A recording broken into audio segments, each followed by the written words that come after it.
Assalamualaikum warahmatullahi wabarakatuh. Salam, Om Swastiastu, Namo Buddhaya, salam kebajikan. Yang terhormat Ibu Yudi Aryana, Sarjana Hukum, Magister Hukum, selaku dosen pengampu mata kuliah Pendidikan Pancasila, dan teman-teman yang berbahagia. Pada kesempatan kali ini, saya Muhammad Sundi Robani, mahasiswa semester 1 dari Fakultas Keguruan dan Ilmu Pendidikan, Program Studi Pancasila dan Kewarganegaraan. Pada video ini, saya akan membawakan materi dengan judul Toleransi Umat Beragama sebagai bentuk pengamalan Pancasila sila pertama. Toleransi. Tentunya kita tidak asing dengan kata tersebut, kata toleransi. Pernahkah teman-teman bertanya apa itu toleransi?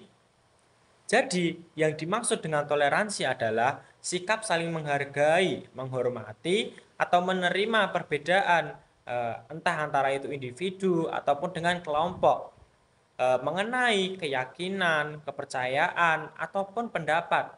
Jadi, yang dimaksud dengan toleransi antara umat beragama adalah sikap saling menghormati perbedaan keyakinan dan budaya antar umat beragama. Ya, kurang lebih pengertiannya seperti itu. Di dalam Indonesia sendiri, terdapat 6 kepercayaan atau 6 agama yang telah diresmikan. Antara lain ada Islam, kemudian ada Kristen, ada Katolik, ada Hindu, ada Buddha, dan ada Konghucu. Dan tentunya di antara keenam kepercayaan atau keenam agama tersebut mempunyai perbedaan sendiri-sendiri. Entah itu antara hari rayanya, tempat beribadah, kitab suci, Tuhannya, dan lain sebagainya. Contohnya Islam beribadah di masjid dengan kitab suci Al-Quran. Kristen beribadah di gereja dengan kitab suci Alkitab. Kemudian Katolik beribadah di gereja dengan kitab suci Alkitab. Hindu beribadah di pura dengan kitab suci Weda. Kemudian Hindu beribadah di vihara dengan kitab suci Tripitaka. Kemudian Konghucu beribadahnya di kelenteng dengan kitab suci Shishu Wujing. Ya, itu tadi sedikit pengantar mengenai toleransi dan juga kepercayaan atau agama yang telah diresmikan di Indonesia. Kemudian, bagaimana bentuk toleransi antar umat beragama? Yang pertama, hidup dengan rukun dan damai. Ya, tentunya di dalam ruang lingkup hidup atau di dalam masyarakat, itu pasti ada yang namanya perbedaan. Maka dari itu, toleransi dan saling menghargai itu sangat penting untuk terciptanya sebuah perdamaian dan juga kerukunan.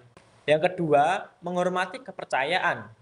Kita hidup di Indonesia dengan bermacam-macam atau banyaknya agama yang ada di Indonesia. Yang saya sebutkan di awal tadi ada 6 ya. Jadi, kita harus bisa hidup berdampingan tanpa merendahkan dan juga mengkritik agama lain seperti itu. Yang ketiga, kita harus saling mendukung satu sama lain, entah itu dalam keadaan suka maupun duka. Kita harus saling menghormati, karena sebagai bentuk toleransi dan solidaritas antar umat beragama. Yang keempat, penghormatan terhadap ritual keagamaan atau cara beribadah. Meskipun di Indonesia ini terdapat banyak agama, kita harus bisa saling menghormati satu sama lain. Kita tidak boleh mengganggu atau mengusik saudara-saudara kita yang berbeda agama ketika sedang beribadah. Misal kita tidak boleh mengganggunya, membuat kebisingan, yang itu membuat fokus atau kekhusyuan mereka ketika beribadah itu terpecah atau menghilang seperti itu. Nah, setelah kita membahas mengenai bentuk dari toleransi antar umat beragama, kita harus tahu apa manfaat dari kita bersikap toleransi ini. Ketika kita bersikap toleransi ini, kita tidak hanya memberikan manfaat kepada orang lain, tapi juga akan memberikan manfaat kepada diri kita sendiri. Jadi, manfaat yang pertama adalah terciptanya kerukunan hidup. Jadi, toleransi ini membantu menciptakan lingkungan yang sehat, lingkungan yang damai, lingkungan yang aman dan nyaman, di mana orang-orang dari berbagai macam agama dapat hidup berdampingan dan harmonis tanpa adanya konflik. Yang kedua, persahabatan antar agama. Dengan mereka menerima perbedaan keyakinan, mereka dapat membangun hubungan antar agama tanpa terhalang perbedaan agama. Seperti itu. Yang ketiga, peningkatan kepribadian.